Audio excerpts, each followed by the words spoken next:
नमस्कार। खबरों के इस बुलेटिन में थोड़ा स्वागत है। मैं हाँ तरनजीत कौर। पहला पेश नहीं छोड़वियां खबरां। प्रधानमंत्री नरेंद्र मोदी ने हिमाचल प्रदेश के रोहतांग में विश्व की सब तो लंबी सुरंग अटल टनल राष्ट्र को समर्पित की थी। नरेंद्र मोदी ने कहा है कि उन्हों की सरकार ने सरहदी मूल ढांचा के विकास लिए अपनी पूरी ताकत लगाई। प्रधानमंत्री ने अटल सुरंग को देश की सुरक्षा के लिहाज नाल महत्वपूर्ण दस्या। खेती सुधार कानूनों को लैके विरोधी पार्टियां के अंदोलन से तीखा हमला करदियां मोदी ने कहा कि उन्होंने सरकार ने देश और किसानों की भलाई बारे सोचा है, जबकि विरोधी पार्टियां ने राजनीति को तरजीह दी। प्रकाश जावड़ेकर ने कहा कि खेती सुधार कानूनों को देश भर में किसानों की तरफों उत्साहजनक हुंगारा मिला है। जावड़ेकर ने पंजाब में रोस प्रदर्शनों के पिछे श्रोमणी अकाली दल, कांग्रेस और आम आदमी पार्टी के सियासी हित दस्या।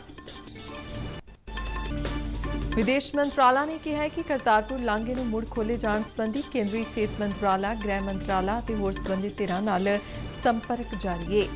भारत ने पाकिस्तान वाले पासे बुद्धि रावी चैनल ते पुल की उसारी ना किए जाने की निखेधी की। एम्स के मैडिकल बोर्ड ने अदाकार सुशांत सिंह राजपूत के कतल के दावियां को खारिज करदियां इसनूं फाहा लैके आत्म हत्या करने का मामला दस्या। मैडिकल बोर्ड वालों अपनी अंतिम मैडिको लीगल रिपोर्ट सीबीआई को सौंपी गई। ते भारत में कोरोना तो ठीक होने की दर 83.84 हुई। 79,476 नवे मामले सामने आने तो बाद देश में पुष्टि वाले कुल मामलों की संख्या 64,73,544 तक पहुंची। ते हुण खबरां विस्तार नाल। प्रधानमंत्री नरेंद्र मोदी ने आज हिमाचल प्रदेश के रोहतांग में अटल टनल का उद्घाटन किया। अटल टनल विश्व की सब तो लंबी मुख मार्ग सुरंग है। 9.02 किलोमीटर लंबी यह सुरंग साल के 12 महीने ही मनाली को लाहौल स्पीति घाटी नाल जोड़ती है। अटल टनल को रणनीतिक तौर पर भी काफ़ी अहम समझा जा रहा है। पहलों घाटी भारी बर्फबारी कारण साल के 6 महीने बाकी हिस्से तो कट्टी रहिंदी सी। अटल सुरंग हिमालय दीआं पीर पंजाल पहाड़ियां विच अति आधुनिक मापदंडां अनुसार बनाई गई सुरंग है अते समुद्र तल तो 3000 मीटर की उचाई ते स्थित है। अटल टनल बनने नाल मनाली ते लेह की सड़की दूरी 46 किलोमीटर घट गई है अते हुण यह फासला 4 तो 5 घंटिया विच पूरा किया जा सकेगा। प्रधानमंत्री मनाली विच अटल टनल के दक्षिणी पोर्टल तो उत्तरी पोर्टल ते स्थित लाहौल स्पीति के शीशू तक गड्डी विच सवार होके गए। इस मौके उन्होंने उत्तरी तो दक्षिणी पोर्टल तक HRTC की बस सेवा को भी हरी झंडी दिखाई। प्रधानमंत्री ने अटल टनल की उसारी नाल संबंधित एक फोटो गैलरी की भी फेरी पाई। उन्होंने हिमाचल सरकार वालों लगाई गई एक प्रदर्शनी को भी वेख्या। प्रधानमंत्री को अटल टनल ते एक लघु फिल्म भी विखाई गई।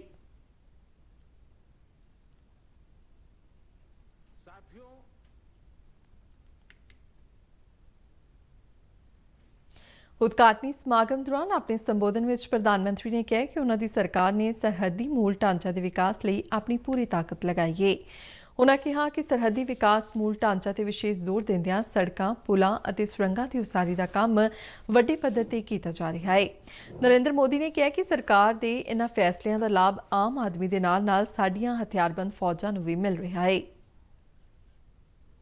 साथियों, अटल टनल हिमाचल प्रदेश के एक बड़े हिस्से के साथ साथ नए केंद्र शासित प्रदेश लेह लद्दाख की भी लाइफलाइन बनने वाला है।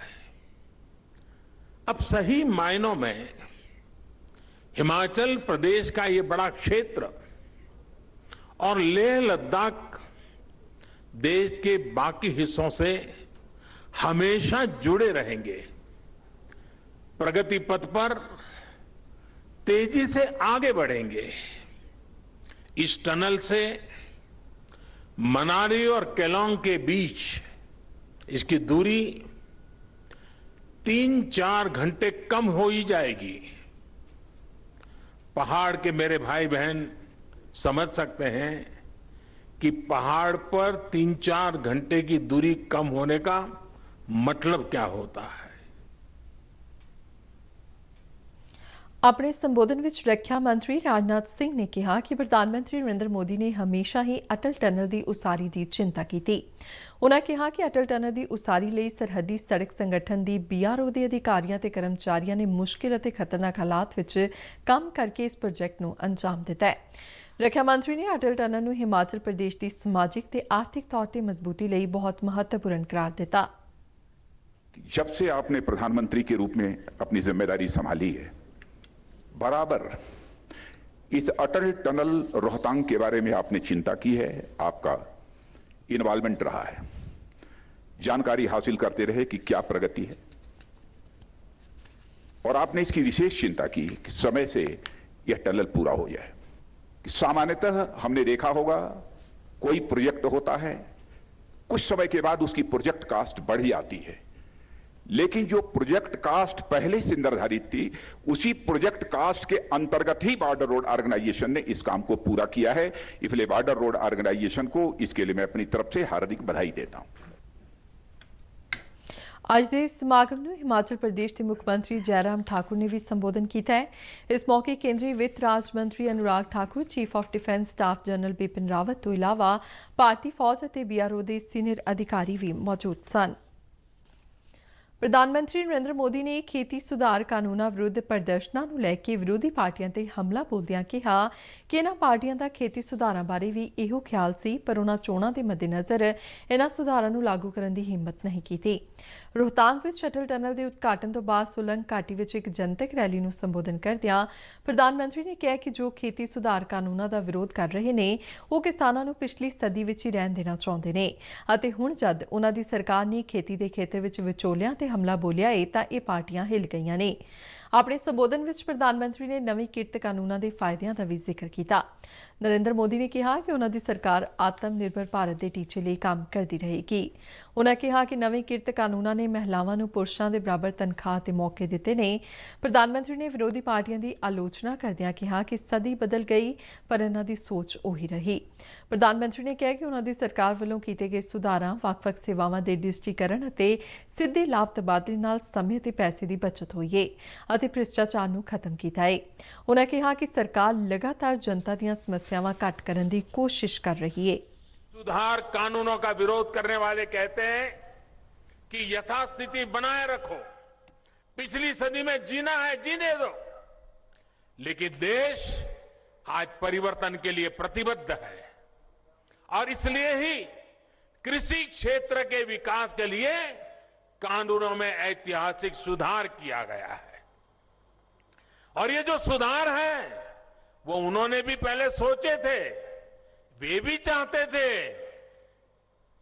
सोच तो उनकी भी थी, हमारी भी, फुल स्टॉप कॉमा के साथ वही है, लेकिन उनमें हिम्मत की कमी थी। हमारे में हिम्मत है। उनके लिए चुनाव सामने थे, हमारे लिए देश सामने है, हमारे लिए हमारा देश का किसान सामने है, हमारे लिए हमारे देश का किसान का उज्जवल भविष्य सामने है और इसलिए हम फैसले लेकर के आगे किसान को ले जाना चाहते हैं। डिजिटल कन्वर्सन, डिजिटलीकरण ये कर दिया गया है। अब सैलरी पेंशन जैसी अनेक सुविधाओं के लिए बार बार दफ्तरों के चक्कर नहीं काटने पड़ते। पहले हिमाचल के दूर सुदूर क्षेत्रों के वहां से सिर्फ दस्तावेज के अटेस्टेशन के लिए हमारे युवा साथी, रिटायर्ड लोग, अफसरों, नेताओं के यहां चक्कर काटने पड़ते थे। अब दस्तावेजों के अटेस्टेशन की जरूरत को भी एक प्रकार से खत्म कर दिया है। आप याद करिए, पहले बिजली और टेलीफोन के बिल भरने के लिए पूरा दिन लग जाता था। आज ये काम आप घर बैठे पर क्लिक पर उंगली दबाल करके कर पा रहे हैं। अब बैंक से जुड़ी अनेक सेवाएं जो बैंक में जाकर थी मिलती थी, वो भी अब घर बैठे ही मिलने लगी है। ਕੇਂਦਰੀ ਮੰਤਰੀ ਪ੍ਰਕਾਸ਼ ਜਾਵੜੇਕਰ ਨੇ ਕਿਹਾ ਕਿ ਹਾਲ ਹੀ ਵਿੱਚ ਬਣਾਏ ਗਏ ਖੇਤੀ ਸੁਧਾਰ ਕਾਨੂੰਨਾਂ ਨੂੰ ਪੰਜਾਬ ਨੂੰ ਛੱਡ ਕੇ ਦੇਸ਼ ਭਰ ਵਿੱਚ ਕਿਸਾਨਾਂ ਦੀ ਤਰਫੋਂ ਉਤਸ਼ਾਹਜਨਕ ਹੁੰਗਾਰਾ ਮਿਲਿਆ ਹੈ। ਗੋਆ ਦੇ ਪਿੰਡ ਚੁਰਾਓ ਵਿੱਚ ਕਿਸਾਨਾਂ ਦੇ ਇੱਕ ਸਮੂਹ ਨੂੰ ਸੰਬੋਧਨ ਕਰਦਿਆਂ ਉਨ੍ਹਾਂ ਦੋਸ਼ ਲਗਾਇਆ ਕਿ ਪੰਜਾਬ ਵਿੱਚ ਹੋ ਰਹੇ ਰੋਸ ਪ੍ਰਦਰਸ਼ਨਾਂ ਪਿੱਛੇ ਸ਼੍ਰੋਮਣੀ ਅਕਾਲੀ ਦਲ, ਕਾਂਗਰਸ ਅਤੇ ਆਮ ਆਦਮੀ ਪਾਰਟੀ ਦੇ ਸਿਆਸੀ ਹਿੱਤ ਨੇ। ਜਾਵੜੇਕਰ ਨੇ ਕਿਹਾ ਕਿ ਨਰਿੰਦਰ ਮੋਦੀ ਸਰਕਾਰ ਹਰ ਕਿਸਾਨ ਨੂੰ ਨਿਆਂ ਦੇਣਾ ਚਾਹੁੰਦੀ ਹੈ, ਜਿਨ੍ਹਾਂ ਨਾਲ ਪਿਛਲੇ ਲੰਬੇ ਸਮੇਂ ਤੋਂ ਧੱਕਾ ਹੁੰਦਾ ਰਿਹਾ ਹੈ। ਕੇਂਦਰੀ ਮੰਤਰੀ ਨੇ ਕਿਹਾ ਕਿ ਭਾਜਪਾ ਆਗੂ ਖੇਤੀ ਕਾਨੂੰਨਾਂ ਦੇ ਮੁੱਦੇ ਤੇ ਦੇਸ਼ ਭਰ ਵਿੱਚ ਛੋਟੀਆਂ ਮੀਟਿੰਗਾਂ ਕਰ ਰਹੇ ਨੇ ਕਿਉਂ ਜੋ ਕੋਵਿਡ ਮਹਾਮਾਰੀ ਕਾਰਨ ਵੱਡੇ ਇਕੱਠ ਕਰਨ ਦੀ ਮਨਜ਼ੂਰੀ ਨਹੀਂ ਹੈ। ਉਨ੍ਹਾਂ ਐਨਸੀਪੀ ਮੁਖੀ ਅਤੇ ਸਾਬਕਾ ਕੇਂਦਰੀ ਖੇਤੀ ਮੰਤਰੀ ਸ਼ਰਦ ਪਵਾਰ ਤੇ ਸਵਾਮੀਨਾਥਨ ਰਿਪੋਰਟ ਲਾਗੂ ਕਰਨ ਵਿੱਚ ਅਸਫਲ ਰਹਿਣ ਦਾ ਇਲਜ਼ਾਮ ਲਗਾਇਆ ਹੈ। ਵਿਦੇਸ਼ ਮੰਤਰਾਲਾ ਨੇ ਕਿਹਾ ਹੈ ਕਿ ਕਰਤਾਰਪੁਰ ਲਾਂਘੇ ਨੂੰ ਮੁੜ ਖੋਲ੍ਹੇ ਜਾਣ ਬਾਰੇ ਫੈਸਲਾ ਕੋਵਿਡ ਪ੍ਰੋਟੋਕੋਲ ਅਤੇ ਪਾਬੰਦੀਆਂ ਨਰਮ ਕਰਨ ਦੇ ਲਿਹਾਜ਼ ਨਾਲ ਕੀਤਾ ਜਾਵੇਗਾ। ਵਿਦੇਸ਼ ਮੰਤਰਾਲਾ ਦੇ ਬੁਲਾਰੇ ਅਨੁਰਾਗ ਸ਼੍ਰੀਵਾਸਤਵ ਨੇ ਕਿਹਾ ਕਿ ਵਿਦੇਸ਼ ਮੰਤਰਾਲਾ ਗ੍ਰਹਿ ਅਤੇ ਸਿਹਤ ਤੇ ਪਰਿਵਾਰ ਭਲਾਈ ਮੰਤਰਾਲਿਆਂ ਸਮੇਤ ਹੋਰ ਵੱਖ-ਵੱਖ ਸੰਬੰਧਿਤ ਅਥਾਰਟੀਆਂ ਦੇ ਸੰਪਰਕ ਵਿੱਚ ਹੈ। ਅਨੁਰਾਗ ਸ਼੍ਰੀਵਾਸਤਵ ਨੇ ਪ੍ਰੈਸ ਕਾਨਫਰੰਸ ਦੌਰਾਨ ਪਾਕਿਸਤਾਨ ਵੱਲੋਂ ਕਰਤਾਰਪੁਰ ਲਾਂਘਾ ਮੁੜ ਖੋਲ੍ਹੇ ਜਾਣ ਦੇ ਪ੍ਰਸਤਾਵ ਬਾਰੇ ਪੱਤਰਕਾਰਾਂ ਦੇ ਇੱਕ ਸਵਾਲ ਦਾ ਜਵਾਬ ਦਿੰਦਿਆਂ ਕਿਹਾ ਕਿ ਪਿਛਲੇ ਸਾਲ ਕਰਤਾਰਪੁਰ ਲਾਂਘਾ ਖੋਲ੍ਹੇ ਜਾਣ ਸਮੇਂ ਅਤੇ ਅਕਤੂਬਰ 2019 ਵਿੱਚ ਦੁਵੱਲੇ ਸਮਝੌਤੇ ਦੌਰਾਨ ਇਹ ਫੈਸਲਾ ਕੀਤਾ ਗਿਆ ਸੀ ਕਿ ਦੋਵੇਂ ਹੀ ਧਿਰਾਂ ਬੁੱਧੀ ਰਾਵੀ ਚੈਨਲ ਤੇ ਆਪਣੇ ਪਾਸੇ ਲੋੜੀਂਦੀਆਂ ਮੂਲ ਢਾਂਚਾ ਉਸਾਰੀਆਂ ਕਰਨਗੀਆਂ ਤਾਂ ਜੋ ਸ਼ਰਧਾਲੂਆਂ ਦੀ ਸੁਰੱਖਿਅਤ ਅਤੇ ਸੁਚਾਰੂ ਢੰਗ ਨਾਲ ਆਵਾਜਾਈ ਹੋ ਸਕੇ। ਉਨ੍ਹਾਂ ਕਿਹਾ ਕਿ 1 ਸਾਲ ਬੀਤ ਜਾਣ ਤੋਂ ਬਾਅਦ ਵੀ ਪਾਕਿਸਤਾਨ ਨੇ ਅਜੇ ਆਪਣੇ ਹਿੱਸੇ ਦਾ ਪੁਲ ਨਹੀਂ ਬਣਾਇਆ, ਜਦਕਿ ਭਾਰਤ ਵਾਲੇ ਪਾਸੇ ਇਹ ਪੁਲ ਤਿਆਰ ਹੈ। ਉਨ੍ਹਾਂ ਦੱਸਿਆ ਕਿ ਇਸ ਸੰਬੰਧੀ ਪਾਕਿਸਤਾਨ ਦੇ ਅਧਿਕਾਰੀਆਂ ਦੀ ਤਕਨੀਕੀ ਮੀਟਿੰਗ ਵੀ ਕਰਵਾਈ ਗਈ। ਦੋਵੇਂ ਮੁਲਕਾਂ ਦੀਆਂ ਤਕਨੀਕੀ ਟੀਮਾਂ ਨੇ ਇਸ ਸਾਲ 27 ਅਗਸਤ ਨੂੰ ਇਸ ਤੇ ਚਰਚਾ ਕੀਤੀ। ਇਸ ਦੇ ਬਾਵਜੂਦ ਅਜੇ ਤੱਕ ਪਾਕਿਸਤਾਨ ਵਾਲੇ ਪਾਸੇ ਕੋਈ ਪ੍ਰਗਤੀ ਨਹੀਂ ਹੋਈ ਹੈ। ਜ਼ਿਕਰਯੋਗ ਹੈ ਕਿ ਕਰਤਾਰਪੁਰ ਲਾਂਘੇ ਰਾਹੀਂ ਆਵਾਜਾਈ ਕੋਰੋਨਾ ਵਾਇਰਸ ਕਾਰਨ ਰੋਕ ਦਿੱਤੀ ਗਈ ਸੀ। ਏਮਸ ਦੇ ਮੈਡੀਕਲ ਬੋਰਡ ਨੇ ਅਦਾਕਾਰ ਸੁਸ਼ਾਂਤ ਸਿੰਘ ਰਾਜਪੂਤ ਦੇ ਕਤਲ ਦੀਆਂ ਸੰਭਾਵਨਾਵਾਂ ਨੂੰ ਖਾਰਜ ਕਰਦਿਆਂ ਕਿਹਾ ਹੈ ਕਿ ਇਹ ਇੱਕ ਫਾਹਾ ਲੈ ਕੇ ਆਤਮ ਹੱਤਿਆ ਕਰਨ ਦਾ ਮਾਮਲਾ ਸੀ। ਏਮਸ ਦੇ ਫੋਰੈਂਸਿਕ ਡਾਕਟਰਾਂ ਦੀ 6 ਮੈਂਬਰੀ ਟੀਮ ਨੇ ਆਪਣੀ ਅੰਤਿਮ ਮੈਡੀਕੋ ਲੀਗਲ ਰਿਪੋਰਟ ਵਿੱਚ ਇਹਨਾਂ ਦਾਅਵਿਆਂ ਦਾ ਖੰਡਨ ਕੀਤਾ ਹੈ ਕਿ ਸੁਸ਼ਾਂਤ ਸਿੰਘ ਰਾਜਪੂਤ ਨੂੰ ਜ਼ਹਿਰ ਦੇ ਕੇ ਗਲਾ ਘੁੱਟ ਕੇ ਮਾਰਿਆ ਗਿਆ ਹੈ। ਫੋਰੈਂਸਿਕ ਮੈਡੀਕਲ ਟੀਮ ਦੇ ਮੁਖੀ ਡਾਕਟਰ ਸੁਧੀਰ ਗੁਪਤਾ ਨੇ ਦੱਸਿਆ ਕਿ ਉਹਨਾਂ ਸੁਸ਼ਾਂਤ ਸਿੰਘ ਰਾਜਪੂਤ ਦੀ ਮੌਤ ਬਾਰੇ ਆਪਣੀ ਅੰਤਿਮ ਰਿਪੋਰਟ ਸੀਬੀਆਈ ਨੂੰ ਸੌਂਪ ਦਿੱਤੀ ਹੈ। ਉਹਨਾਂ ਕਿਹਾ ਕਿ ਫੰਦੇ ਨੂੰ ਛੱਡ ਕੇ ਸੁਸ਼ਾਂਤ ਸਿੰਘ ਰਾਜਪੂਤ ਦੇ ਸਰੀਰ ਤੇ ਜ਼ਖਮ ਦੇ ਹੋਰ ਕੋਈ ਨਿਸ਼ਾਨ ਨਹੀਂ ਸਨ ਅਤੇ ਨਾ ਹੀ ਸੁਸ਼ਾਂਤ ਸਿੰਘ ਵੱਲੋਂ ਜੱਦੋਜਹਿਦ ਕਰਨ ਦੀ ਕੋਈ ਨਿਸ਼ਾਨੀ ਮਿਲੀ ਹੈ। 34 ਵਰ੍ਹਿਆਂ ਦੇ ਨਾਮਵਰ ਬਾਲੀਵੁੱਡ ਅਦਾਕਾਰ ਸੁਸ਼ਾਂਤ ਸਿੰਘ ਰਾਜਪੂਤ 14 ਜੂਨ ਨੂੰ ਮੁੰਬਈ ਦੇ ਬਾਂਦਰਾ ਵਿੱਚ ਆਪਣੇ ਅਪਾਰਟਮੈਂਟ ਵਿੱਚ ਫੰਦੇ ਨਾਲ ਲਟਕੇ ਮਿਲੇ ਸਨ। ਸੀਬੀਆਈ ਨੇ ਬਿਹਾਰ ਪੁਲਿਸ ਤੋਂ ਜਾਂਚ ਦਾ ਕੰਮ ਆਪਣੇ ਜ਼ਿੰਮੇ ਲਿਆ ਸੀ। ਪਟਨਾ ਵਿੱਚ ਰਹਿੰਦੇ ਸੁਸ਼ਾਂਤ ਸਿੰਘ ਦੇ ਪਿਤਾ ਕੇ ਸਿੰਘ ਨੇ ਸੁਸ਼ਾਂਤ ਸਿੰਘ ਦੀ ਮਹਿਲਾ ਮਿੱਤਰ ਰੀਆ ਚੱਕਰਵਰਤੀ ਅਤੇ ਉਸਦੇ ਪਰਿਵਾਰ ਤੇ ਸੁਸ਼ਾਂਤ ਸਿੰਘ ਦੀ ਹੱਤਿਆ ਦਾ ਇਲਜ਼ਾਮ ਲਗਾਇਆ ਸੀ। ਵਿਸ਼ਵ ਵਿੱਚ ਕੋਰੋਨਾ ਤੋਂ ਠੀਕ ਹੋਣ ਦੇ ਅੰਕੜੇ ਦੇ ਮਾਮਲੇ ਵਿੱਚ ਭਾਰਤ ਦਾ ਸਿਖਰਲੀ ਥਾਂ ਤੇ ਕਬਜ਼ਾ ਬਰਕਰਾਰ ਹੈ। ਦੇਸ਼ ਵਿੱਚ ਕੋਰੋਨਾ ਤੋਂ ਠੀਕ ਹੋਣ ਵਾਲੇ ਲੋਕਾਂ ਦੀ ਸੰਖਿਆ 54 ਲੱਖ ਤੋਂ ਪਾਰ ਹੋ ਗਈ ਹੈ, ਜੋ ਪੂਰੇ ਵਿਸ਼ਵ ਵਿੱਚ ਕੋਰੋਨਾ ਨੂੰ ਮਾਤ ਦੇਣ ਵਾਲੇ ਲੋਕਾਂ ਦੀ ਕੁੱਲ ਸੰਖਿਆ ਦਾ 21% ਬਣਦਾ ਹੈ, ਜਦਕਿ ਕੋਰੋਨਾ ਦੀ ਪੁਸ਼ਟੀ ਵਾਲੇ ਵਿਸ਼ਵ ਦੇ ਕੁੱਲ ਕੇਸਾਂ ਦੇ 18.6% ਕੇਸ ਭਾਰਤ ਵਿੱਚ ਨੇ। ਭਾਰਤ ਵਿੱਚ ਕੋਰੋਨਾ ਦੀ ਮੌਤ ਦਰ ਵੀ ਸਭ ਤੋਂ ਘੱਟ ਹੈ। ਵਿਸ਼ਵ ਵਿੱਚ ਕੁੱਲ ਮਿਲਾ ਕੇ ਕੋਰੋਨਾ ਦੀ ਮੌਤ ਦਰ 2.97% ਹੈ, ਜਦਕਿ ਭਾਰਤ ਵਿੱਚ ਇਹ ਅੰਕੜਾ 1.56% ਹੈ। ਪ੍ਰਤੀ ਮਿਲੀਅਨ ਆਬਾਦੀ ਦੇ ਪਿੱਛੇ ਮੌਤਾਂ ਭਾਰਤ ਵਿੱਚ ਸਭ ਤੋਂ ਘੱਟ ਨੇ।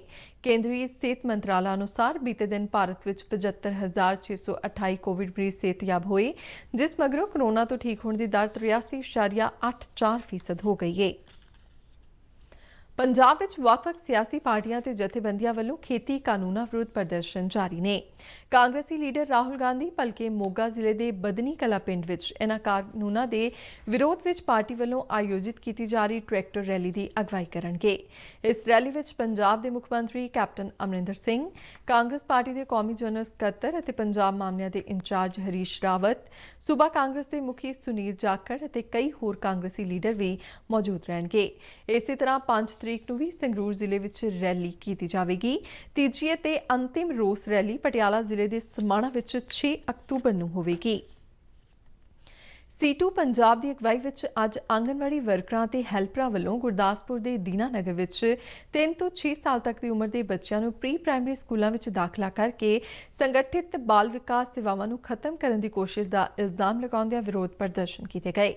ਇਨ੍ਹਾਂ ਆਂਗਨਵਾੜੀ ਵਰਕਰਾਂ ਨੇ ਇਲਜ਼ਾਮ ਲਗਾਇਆ ਕਿ ਸਮਾਜਿਕ ਸੁਰੱਖਿਆ, ਇਸਤਰੀ ਤੇ ਬਾਲ ਵਿਕਾਸ ਮੰਤਰੀ ਅਰੁਣਾ ਚੌਧਰੀ ਵੱਲੋਂ ਯੂਨੀਅਨ ਦੇ ਆਗੂਆਂ ਨੂੰ ਆਪਣੀਆਂ ਮੰਗਾਂ ਦੇ ਸੰਬੰਧ ਵਿੱਚ ਮੀਟਿੰਗ ਲਈ ਸਮਾਂ ਨਹੀਂ ਦਿੱਤਾ ਗਿਆ।